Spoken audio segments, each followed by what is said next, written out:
네, 연불리의 비밀노트 토요일 방송 시작하겠습니다. 안녕하십니까? 네, 안녕하세요. 네, 어떻게 휴가는 다녀오셨습니까? 아니요, 안 갔습니다. 마치 앞으로도 갈 계획이 없으신 것 같은 네, 표정이십니다. 네, 없습니다.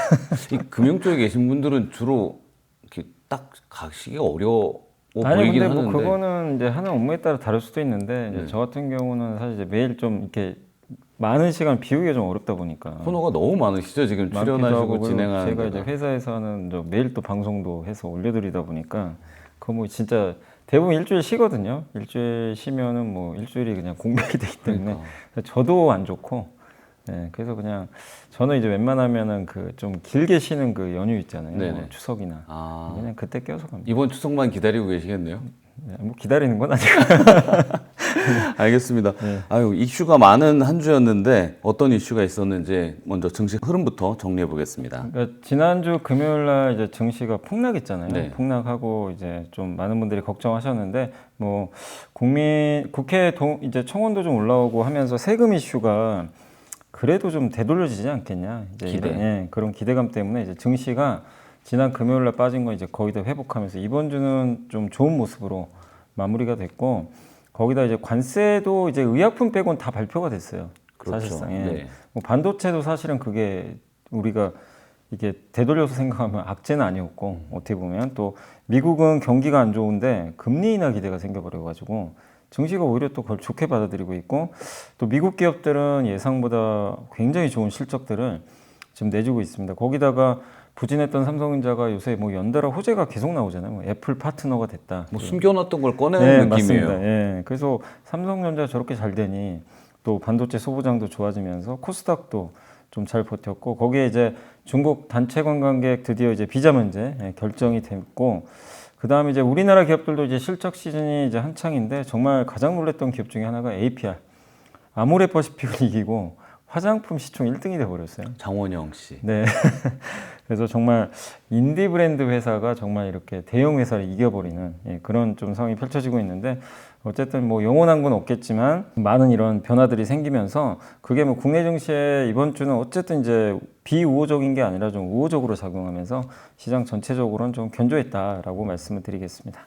그 말씀하셨지만 미국 증시는 좀 퐁당퐁당 그런 느낌이 있습니다.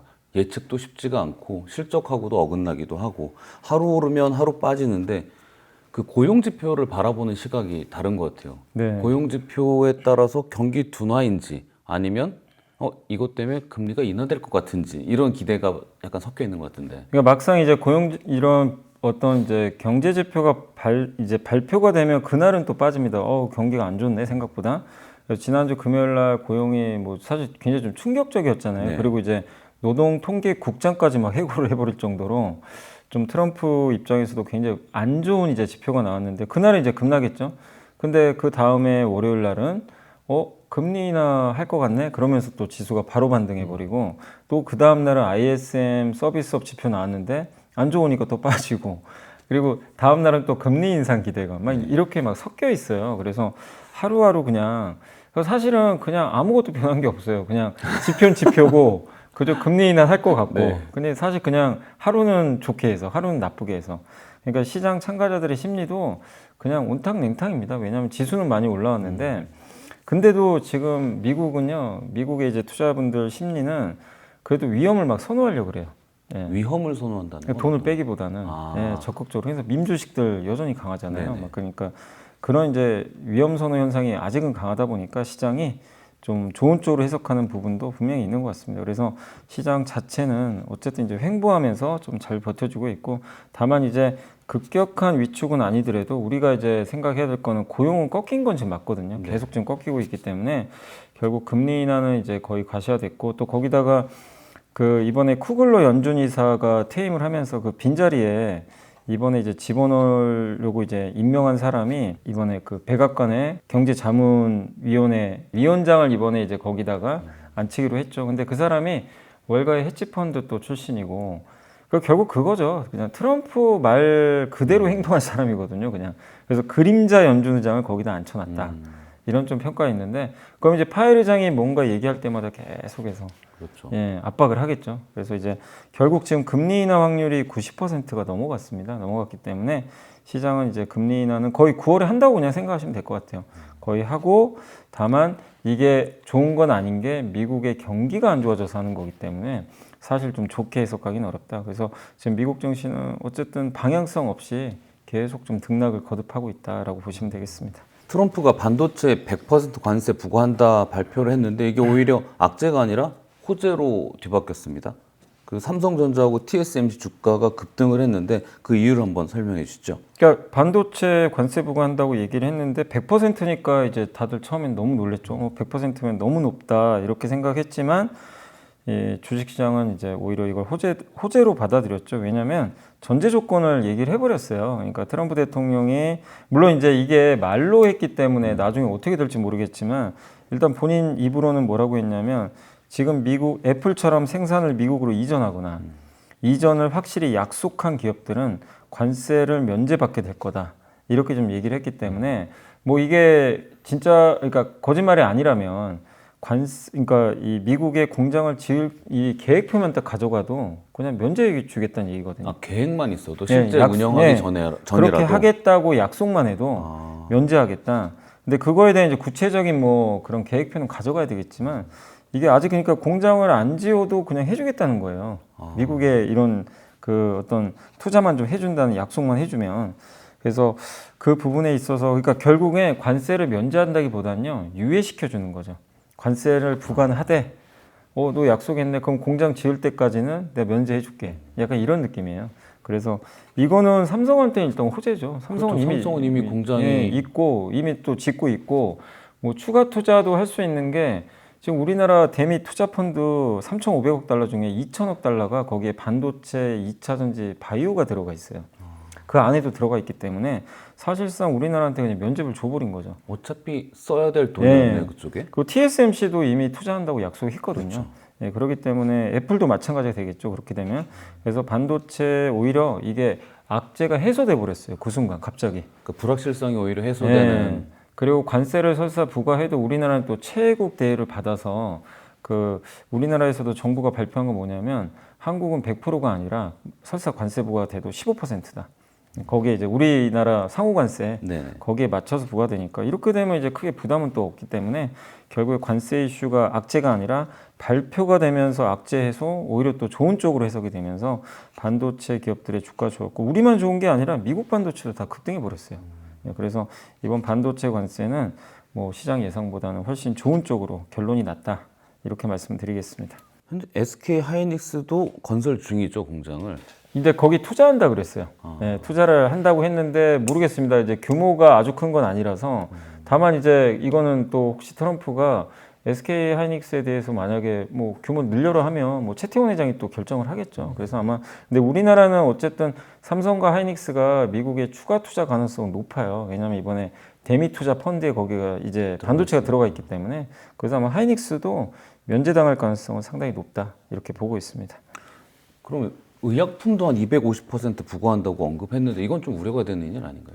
그러니까 의약품도 지금 250%면 진짜 높잖아요. 근데 저번에 한번 트럼프가 그 얘기를 했잖아요. 200% 때리는데 1년 후에 매기겠다. 당장은 아니다. 네, 1년 후면 그러면 사실 1년이란 기간 동안은 무슨 일이 발생할지 모르기 때문에 그래서 그 이후로 제약주가 오히려 올라버렸죠. 그래서 사실은 이 관세율은 중요하진 않아요. 그리고 이 관세율을 이렇게 높게 제시한 건 약간 협박성입니다. 지어라. 공장 지으란 얘기예요. 그러니까 지으면 그냥 봐줄게. 약간 이런 느낌인데 근데 이렇게 지을게 하기 위해서는 일단 세게 때려야 되거든요. 관세를. 근데 뭐 10% 때리고 안 지어? 근데 그거는 효과가 좀 없다고 생각한 거죠. 버틸 수 있을 만큼 때리면 효과가 없으니까. 그래서 아예 그냥 처음부터 굉장히 강력하게 지금.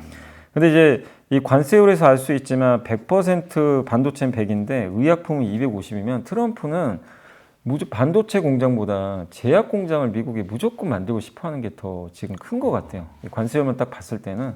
그래서 지금 미국의 뭐 일라이릴리도 그렇고 많은 기업들이 미국에 공장 짓겠다고 또 했거든요. 근데 이제 어쨌든 이번에 250% 언급했지만 이걸 악재로 보진 마시고 근데 구체적인 내용은 아직 안 나왔지만 아마 저는 반도체랑 비슷하게 가지 않겠냐. 이렇게 좀 보고 있고 다만 이제 삼성 바이오로직스가 좀 문제인 게 네. 지금 아직 미국의 공장 짓는다는 계획을 얘기한 게 전혀 없거든요. 그래서 삼성 바이오로직스는 지금 이 상태면 아마 투자를 해야 될 것 같아요. 미국 쪽에.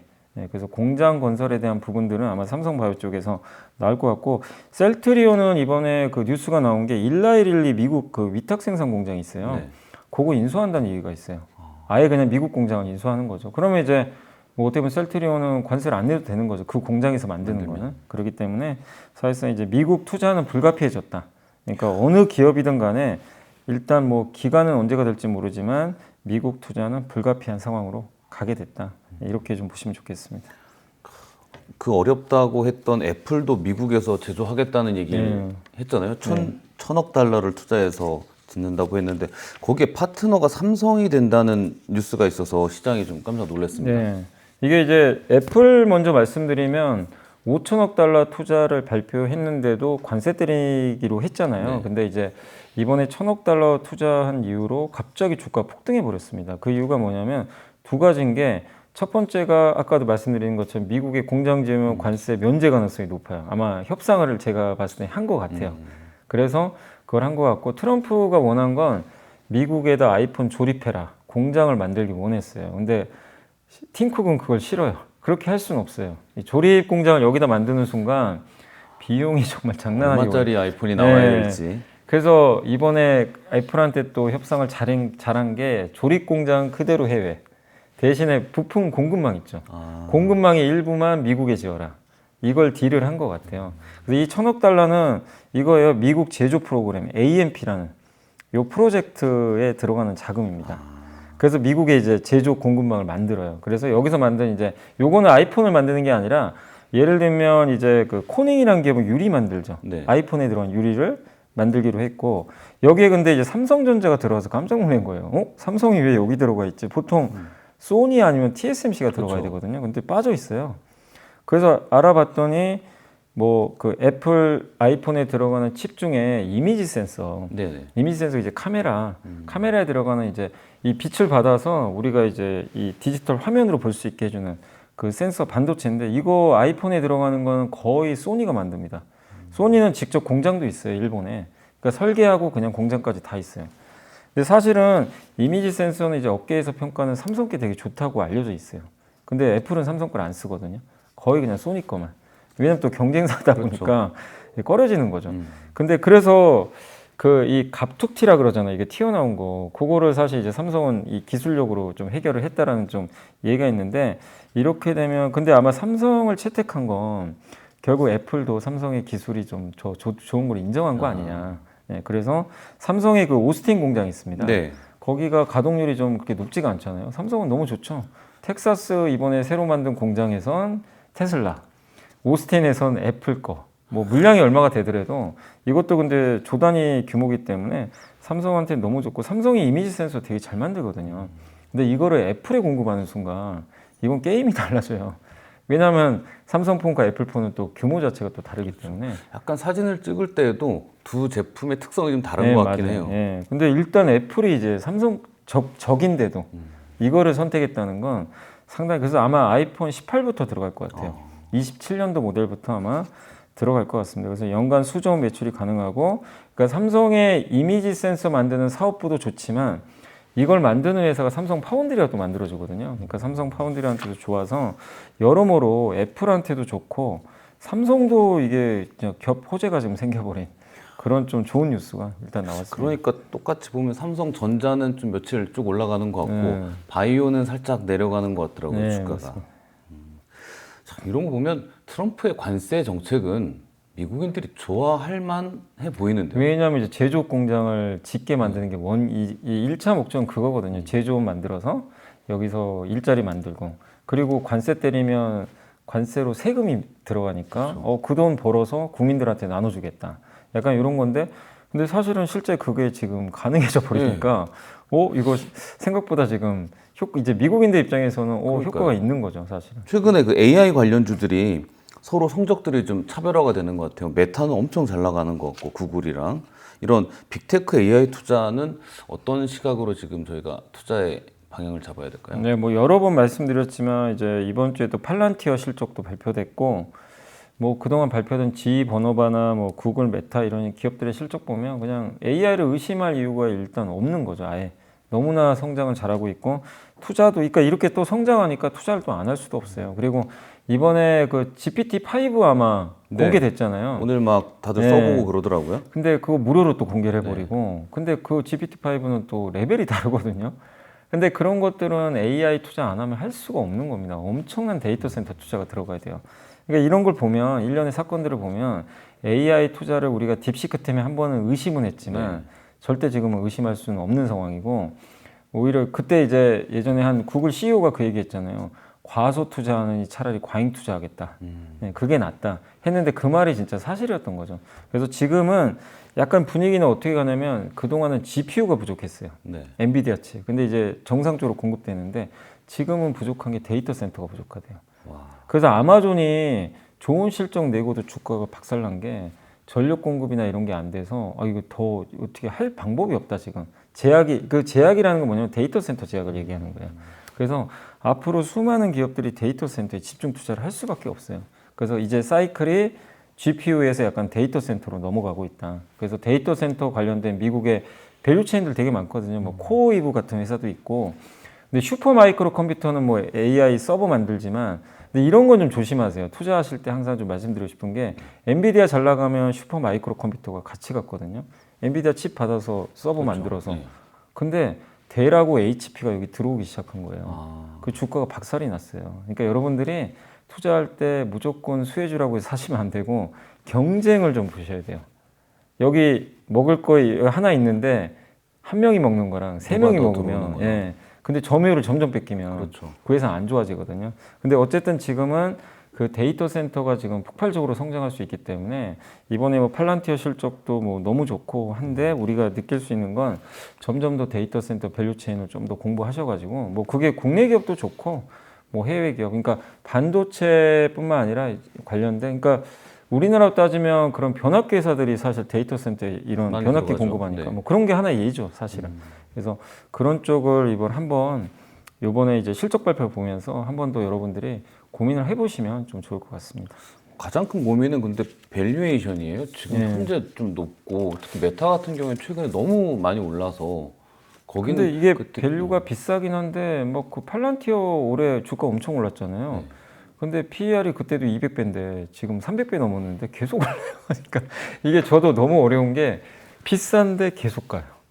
그렇죠. 비싼 건 이유가 있잖아. 뭐 이런 예. 얘기가 있잖아요. 근데 언젠가 꺾이는데 네. 근데 이거를 말씀드리고 싶은 게 비싸면 사실 들어가기 어렵습니다. 네. 그건 맞는데 이 비싼 기업이 왜 더 가냐면 그 이상의 성장을 더 해버려요. 숫자가. 그러면 안 꺾입니다. 사실은. 우리나라에서도 보면 이번에 아까 APR 잠깐 말씀드린 APR이 시총 1등 하기 전에도 PER이 되게 높았거든요. 다른 화장품보다. 그렇죠. 근데도 실적이 너무 받쳐주니까. 넘사벽 나오니까 그냥 퍼가 더 올라가 버립니다. 그러니까 그거에 앞서서 너무 이제 밸류보다 먼저 생각할 건 숫자거든요. 숫자가 받쳐주면 그냥 밸류 무시해 버립니다. 거기다 이제 스토리까지.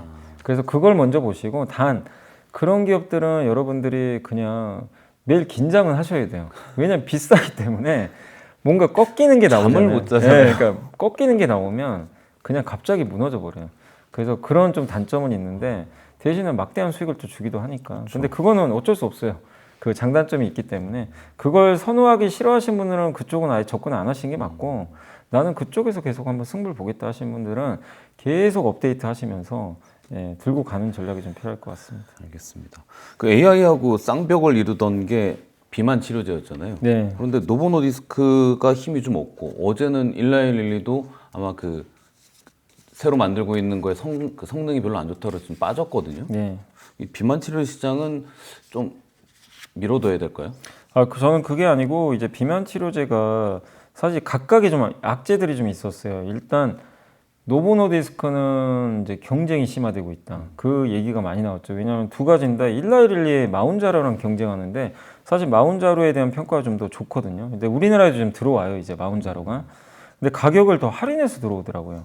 그러니까 이러니까 이제 노보노디스크 입장에서는 경쟁자가 하나 있으니까 이게 좀 불편한 데다가 성능이 또 더 좋으니까 두 번째는 옛날에 이제 그 노보노디스크 뭐 아시겠지만 지난번에도 말씀드렸지만 그 복제약 때문에 네. 복제약을 그때 허용해 줬잖아요. 공급이 안 돼가지고 그래서 이제 그것 때문에 좀 그 복제약이 너무 지금 많이 생산이 되는데 이거 미국 정부가 좀 방관하는 것 같아요. 이거 이제 불법으로 만드는데 이거를 못 만들게 해야 되거든요. 근데 당연히 노보노디스크는 비싸니까 위고비 비싸니까 복제약 지금 사람들이 예, 쓰려고 하죠. 이 두 가지 때문에 무너졌고 근데 일라이릴린 또 다른 게 이번에 이제 경구용 치료제 네. 예, 먹는 거. 그 임상 3상 데이터 나왔는데 이게 한 11.1% 정도 감소했대요 체중이. 근데 위고비가 12.4거든요. 그러니까 이제 시장 예상보다도 안 좋게 나온 거예요. 그래서 그날 이거 발표한 날 위고비는 또 급등하고, 그러니까 노보노는 급등, 여기 일라이릴리가 마이너스 14% 폭락한 거예요. 이렇게 움직이고 거기에 네. 바이킹 맞아요. 테라피틱스까지 살짝 급등. 더 올라가고. 네. 그러니까 이건 뭐냐면 비만 치료제는 아무런 문제가 없어요. 시장 자체는 그냥 계속 커져요. 이거를 의심할 필요는 없어요. 마치 그 AI 시장. 근데 이거죠. 아까도 말씀드렸지만 경쟁이 심해지면 누군가는 피해를 보고 누군가는 수혜를 봐요. 이 싸움이 그러니까 시속 게임이 펼쳐지는 거예요. 근데 엔비디아는 경쟁자가 없으니까 계속 그냥 갑니다. 메타 경쟁자 없어요. 근데 경쟁자가 생기는 순간 잘 나가던 기업이 그냥 부러지는 거예요. 그러니까 노보노디스크도 경쟁자 없을 때 얼마나 많이 갔습니까? 그렇죠. 뭐 덴마크 경제를 살렸다 막 이러면서 대서특비라고. 근데 거기서 주가 반토막 나버렸잖아요. 그래서 팔란티어도 그렇고 아까도 다 일맥상통한데 진짜 장기 투자라는 게 쉬운 건 절대 아니에요. 어느 날 경쟁자 들어오면 경쟁자가 별거 아니면 상관이 없어요. 그러니까 그 장기 투자라는 게 네. 정말 쉽지 않은 그렇게 반토막 나면 그걸 어떻게 그죠? 견디겠어요? 그래서 차익 실현하든가 업데이트를 해야죠. 꾸준히 하셔야 돼요. 그러니까 제일 무서운 거는 그러니까 이 장기 투자의 전제 조건은요. 비만 치료제 장기 투자 좋아요. 왜냐하면 이거 누가 봐도 성장하잖아요. 앞으로 이제 먹는 알약 더 나올 텐데 그렇죠. 그럼 시장 훨씬 커집니다. 그리고 꼭 비만 치료 그러니까 주사제는 그런 목적으로 보시면 돼요. 좀 이렇게 비만도가 좀 높은 분들 네. 단기간에 좀 살 빼기 위해서 그런 분들은 이게 주사제가 훨씬 좋아요. 사실 이 성능이. 근데 알약은 조금 효능이 떨어져요. 대신에 중증 비만은 아니고 좀 적절하게 내가 좀 비만 관리하고 싶다. 그런 분들은 굳이 이거 맞는 것보다 매일 그냥 알약 먹고 적절히 조절하면 그리고 알약에다가 적응증을 넣어요.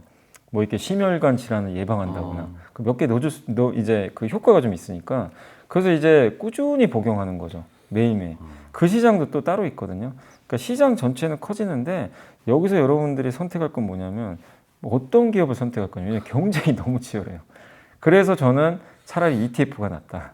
그럴 뻔해요. 왜냐하면 이제 골고루 편입을 하고 ETF는 거기 승자가 누군가 나올 거 아니에요. 네. 그럼 나중에는 그 비중을 그쪽을 더 늘려버립니다. ETF는 잘 되는 기업을. 그런 느낌 있어요. ETF에 투자한다는 거는 어디를 고를지를 운영사에게 맡긴다. 맞아요. 근데 어쨌든 거기 승자가 누군가 나오거든요. 네. 그러면 그 비중이 점점 늘고 패자는 줄여버려요. 근데 만약에 내가 이 중에 한 패자를 잘못 선택해버리면 그렇죠. 비만 치료제는 성장하는데 나는 주가가 곤두박질 쳐가지고 손실을 볼 수도 있어요. 사실은.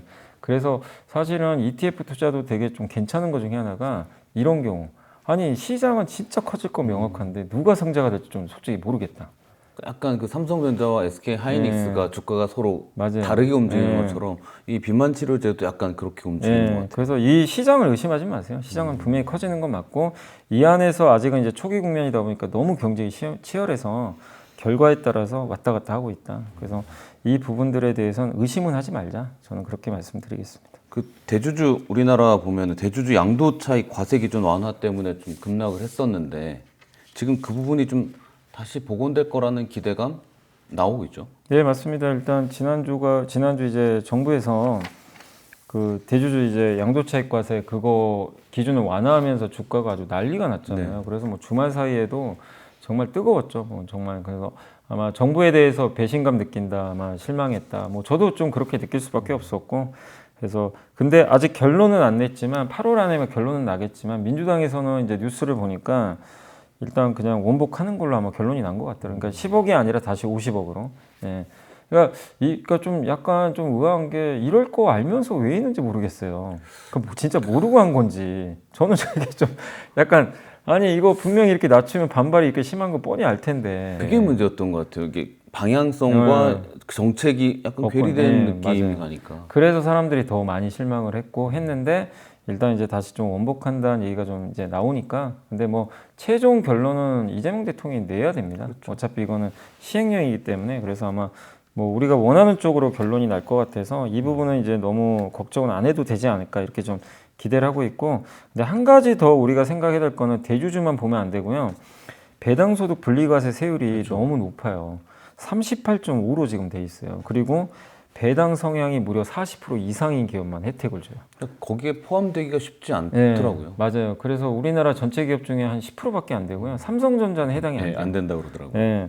그러니까 이게 무슨 의미가 있냐 이거죠. 그래서 세율도 원래 원안처럼 27.5로 좀 낮춰주고 한 20% 정도 되면 이게 기존의 이 종합소득과세 최고 세율이 49.5니까 한 22% 낮춰주는 효과 생기거든요. 그렇죠. 그럼 결론은 뭐냐면요. 대주주가 이 배당을 많이 받을 수 있게 적극적으로 그런 걸 할 수 있는 조건을 만들어줘야 그 낙수 효과가 소액주주로 그렇죠. 가는데 그냥 대주주를 뭐 부자 감세니 뭐니 이런 프레임 걸어가지고 자꾸만 대주주 이렇게 못하게 막아버리면요. 대주주가 못하면 소액주주 못 받아요. 이 구조가 그렇게 돼 있기 때문에 그래서 일단은 대주주가 좀 적극적으로 할 수 있는 그런 좀 세제 정책적으로 좀 다시 한번 좀 고민을 해서 나온다면 이 분리과세만 좀만 더 잘 된다면 정말 증시 이제는 다시 위가 열릴 가능성이 있거든요. 그래서 이제 남은 과제는 하나 있습니다. 그 배당소득 분리과세, 요 세율을 좀 낮춰주는 거, 요것도 한번 좀 우리가 좀 지켜봐야 될 것 같습니다. 특히 이번 문제는 그 상법 개정을 통해서 또 기대감도 있었고 세제 개편안 등을 통했고 외국 자본이 한국 시장을 바라보는 시각이 많이 달라지는 찰나에 네. 이런 게 생기다 보니까 조금 아쉬움이 있는 부분이 있었습니다.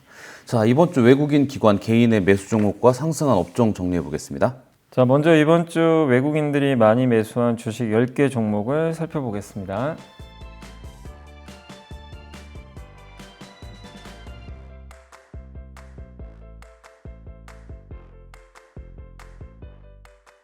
이번에는 기관들이 이번 주에 많이 담은 10개 종목을 알아보겠습니다.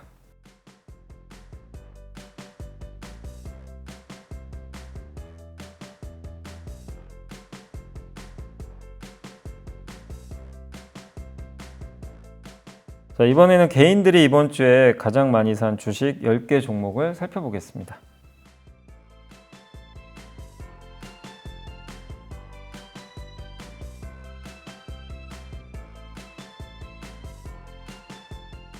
이번에는 이번 주 상승한 10개 업종을 살펴보겠습니다.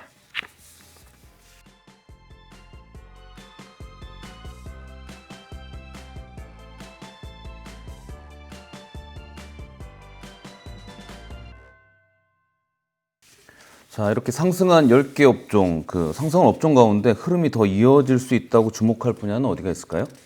뭐 이번 주에 사실 이제 제일 좋았던 게 조선 업종인데 뭐 조선주는 이제 너무 많이 올라서 좀 사실 부담은 됩니다. 그래서 조선주보다는 어느 이제 업종이 좀 그래도 좀 눈에 띄었냐면 인터넷 대표죠.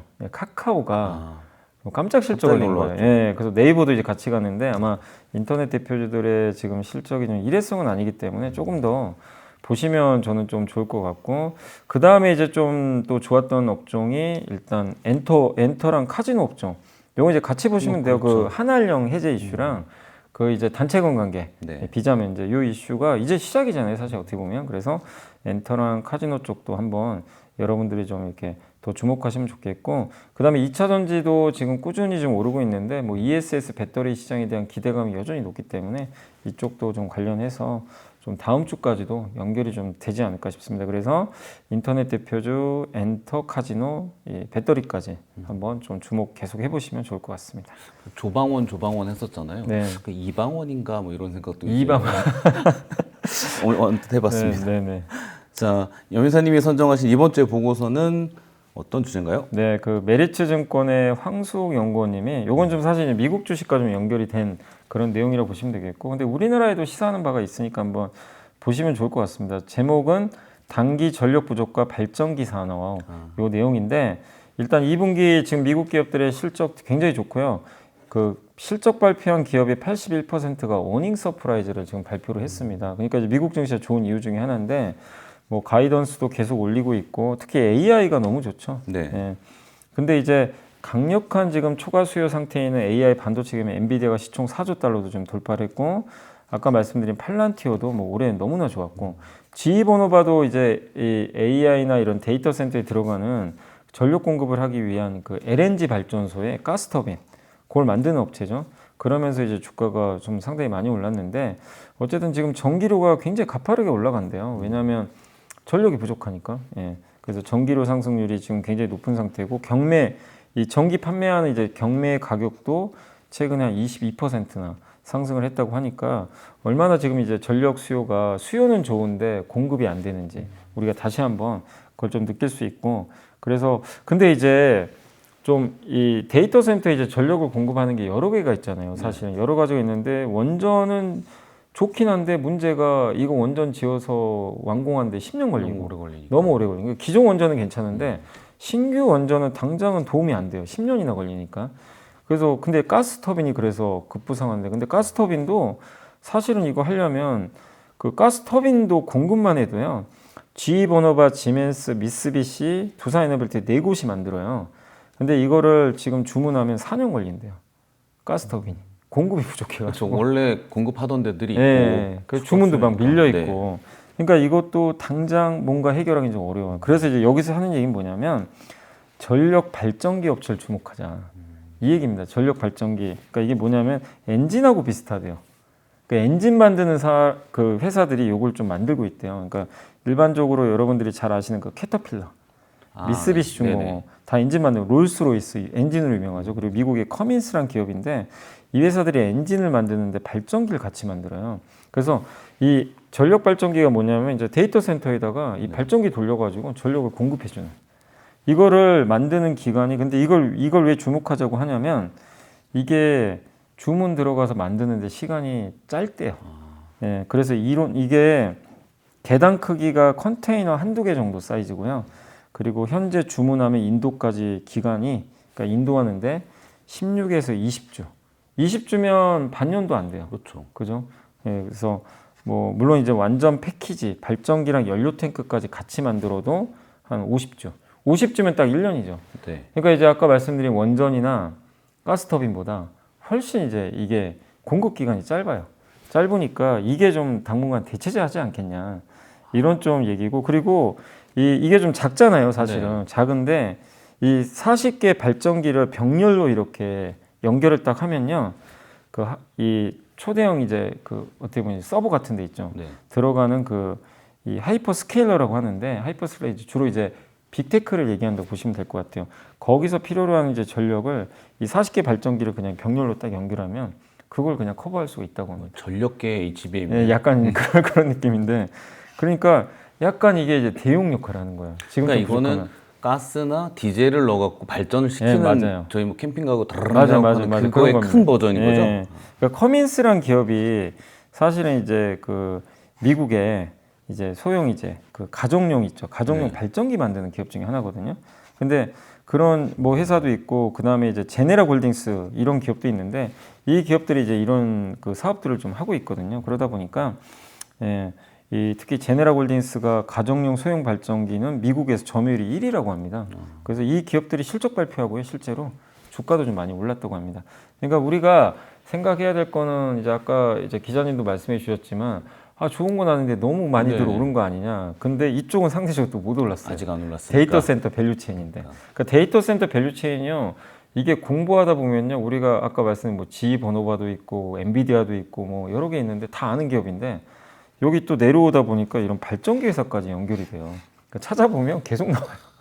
그러니까 저희가 공부를 하는 게 어떤 기업이 괜찮나 안 괜찮나 그거를 보는 것도 공부지만 이런 밸류체인에서 아직 드러나지 않은 거기를 찾아내는 게 그것도 하나의 또 공부에서 또 그것도 재미 중에 하나잖아요. 그렇죠. 상대적으로 또 못 올랐네. 근데 여기도 데이터 센터랑 분명히 연결이 되거든요. 그렇죠. 실적도 또 좋아요. 그러니까 한번 그러니까 여기서 의미하는 거는 제네라 홀딩스랑 커민스란 기업을 한번 주목해보자. 미국 기업이지만. 근데 우리나라에서는 뭐 이런 기업들이 상장된지는 제가 잘 모르겠지만 한국에서 이런 데이터 센터랑 연결돼서 또 숨어있는 기업들을 또 찾아보는 것도 비슷하겠네요. 구조는. 한번 이렇게 좋은 또 아이디어가 될 것 같습니다. 알겠습니다. 자, 연불리의 비밀로또 토요일 순서는 여기까지 마치고요. 저희는 내일 다시 찾아뵙겠습니다. 감사합니다. 우리 엔터주는 장기적으로 괜찮지 않겠나? 장기 성장 스토리가 확실히 붙었다고 봐야 될 것 같아요. 그러니까 우리가 엔터를 봤을 때는 뭐 물론 이제 굿즈도 있지만 앨범 그리고 BTS나 이런 이제 각각의 아티스트가 너무 대단했잖아요. 이제 여기서 관건은 그거거든요. K-팝은 대중화된 건 아니에요. 그러니까 이제 미국인들의 생활 속까지는 못 들어가요. 이번에 데모노터스 나오면서 그게 이제 보이기 시작하는 거예요. 왜냐하면